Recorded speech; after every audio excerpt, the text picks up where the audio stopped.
عزیر علیہ السلام انبیاء کرام کی جماعت میں ایک کریم اور عظیم نبی تھے۔ اللہ تعالیٰ نے انہیں ایک بستی کی طرف چلنے کا حکم دیا۔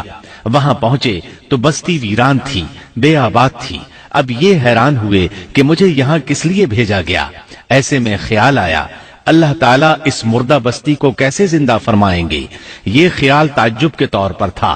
اللہ تعالیٰ سورۃ البقرہ آیت 259 میں فرماتے ہیں، أو كالذي مر على قرية وهي خاوية على عروشها قال أنى يحيي هذه الله بعد موتها فأماته الله 100 عام ثم بعثه قال كم لبثت قال لبثت يوما أو بعض يوم قال بل لبثت 100 عام فانظر إلى طعامك وشرابك لم يتسنه وانظر إلى حمارك ولنجعلك آية للناس وانظر إلى العظام كيف ننشزها ثم نكسوها لحما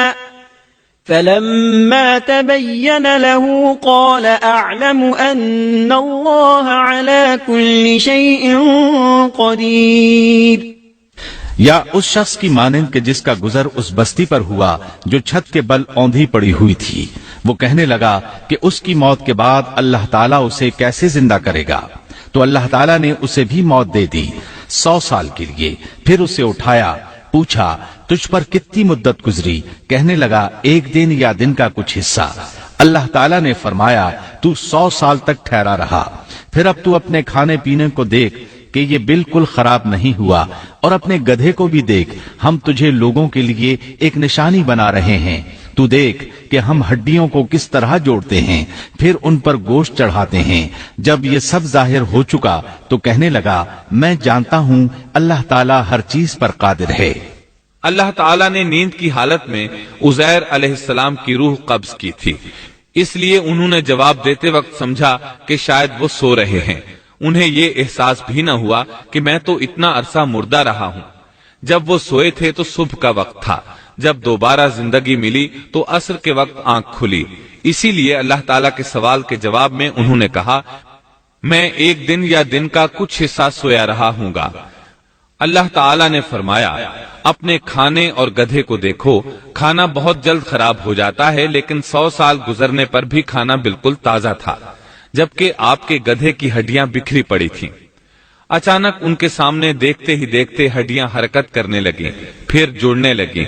گدھے کا ڈھانچہ تیار ہو گیا تو اس پر گوشت چڑھنے لگا۔ اس طرح گدھا زندہ ہو گیا اور آواز دینے لگا۔ یہ دیکھ کر عزیر علیہ السلام پکار اٹھے، واقعی میرا پروردگار ہر چیز پر قادر ہے۔ ان کی اس عارضی موت کے دوران وہ بستی آباد ہو چکی تھی۔ عزیر علیہ السلام نے ان سے پوچھا کیا تم لوگ عزیر کو جانتے ہو؟ انہوں نے کہا جی ہاں، انہیں فوت ہوئے 100 سال سے زائد عرصہ بیت چکا ہے۔ تب عزیر علیہ السلام نے انہیں بتایا میں ہی عزیر ہوں۔ انہیں یقین نہ آیا۔ وہ ایک بڑھیا کو لے آئے، اس کی عمر 120 سال تھی۔ انہوں نے اس سے عزیر علیہ السلام کے بارے میں پوچھا۔ اس نے عزیر علیہ السلام کی 10 نشانیاں بیان کی۔ وہ سامنے کھڑے عزیر علیہ السلام کو دیکھ رہے تھے، تب انہیں یقین آیا۔ عزیر علیہ السلام ان کے درمیان قیام پذیر رہے۔ آپ نے انہیں نئے سرے سے تورات کی تعلیم دی۔ وہ اس کو بھول چکے تھے۔ بستی والے ان سے بہت متاثر ہو گئے، ان کی تعظیم کرنے لگے۔ اس عظیم معجزے کی وجہ سے رفتہ رفتہ وہ انہیں اللہ کا بیٹا تصور کرنے لگے۔ اللہ تعالیٰ سورہ توبہ آیت 30 میں فرماتے ہیں وقالت اليهود عزير ابن الله، اور یہودیوں نے کہا عزیر اللہ کے بیٹے ہیں۔ یہ اللہ نے ان کا ایک جرم بیان کیا ہے۔ یہ جرم ان میں نسل در نسل چلتا رہا، یہاں تک کہ اس دور میں بھی یہودی عزیر علیہ السلام کو اللہ کا بیٹا مانتے ہیں۔ آپ کا نام دیوان مقدس بھی رکھتے ہیں اور کہتے ہیں یہ مقدس ذات کی نسل سے ہے اور معبود ہے۔ یہی ان کا شرک ہے۔ اللہ ان پر لعنت کرے۔ اللہ انہیں اس جرم کی سزا ضرور دے گا۔ انسان کتنے ہی بلند و بالا مقام پر پہنچ جائے اور اللہ تعالیٰ کے ساتھ اسے زیادہ سے زیادہ قرب حاصل ہو جائے تب بھی وہ اللہ کا بندہ ہی رہتا ہے، اور کسی بھی بلندی پر پہنچ کر وہ اللہ یا اللہ کا بیٹا نہیں ہو سکتا، اللہ کا شریک نہیں ہو سکتا۔ اللہ جل شانہ کی ذات پاک وحدہ لا شریک ہے اور باپ بیٹے کی نسبتوں سے پاک ہے، لہذا انسان کی سب سے بڑی گمراہی یہ ہے کہ وہ جب کسی برگزیدہ انسان سے ایسے امور صادر ہوتے دیکھتا ہے جو عقل میں نہیں آتے تو روب یا عقیدت کی بنا پر پکار اٹھتا ہے کہ یہ ہستی تو خود اللہ ہے جو انسانی شکل میں آئی ہے، یا اس کا بیٹا ہے، یا اللہ تعالی کی شریک ہے۔ وہ یہ نہیں سوچتا کہ بلا شبہ ان واقعات کا جاری ہونا اللہ کی طاقت کے ذریعے ہے جو بطور نشان اس برگزیدہ انسان کے ہاتھوں جاری ہوئے۔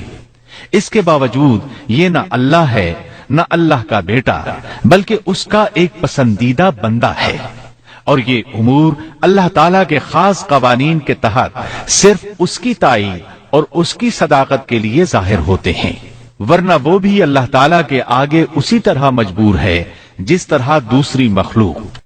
قرآن کریم نے سیدنا عیسیٰ علیہ السلام کی حقیقت سورہ آل عمران کی آیت 59 میں اس طرح بیان کی ہے، اللہ کے نزدیک عیسیٰ علیہ السلام کی مثال آدم علیہ السلام کی سی ہے کہ اللہ نے انہیں مٹی سے پیدا کیا اور حکم دیا کہ ہو جا، اور وہ ہو گئے۔